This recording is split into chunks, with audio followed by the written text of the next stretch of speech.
Hello everyone, this is Aida Kolami from Agrimet Research Company, and in this video I'm going to show you how to use a PMT function in Excel. So as you may know, this function is one of the financial functions in Excel which can calculate the periodic payment of a loan. So we can define the loan amount, the interest rate of payments, and the number of those payments. So in how many payments do you want to turn it back? So here, as you can see, I can use the function by first pressing an equal sign, then typing PMT. So you can see calculates the payment for a loan based on constant payments and constant interest rate. So I double click on that, then it says define your interest rate. So my interest rate, let's say, is 5%. Then with a comma, I will define the number of payments. So you can see NPER.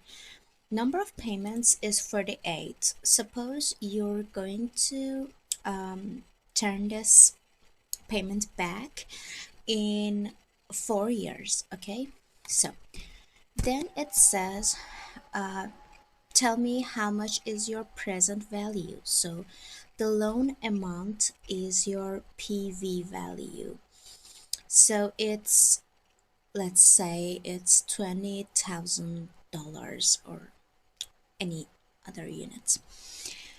Then you can see here one and two other values.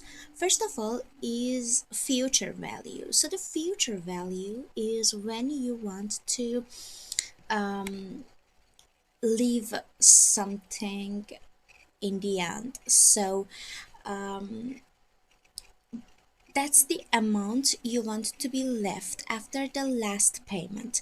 In default, it's 0. It means that you don't want any money to be left.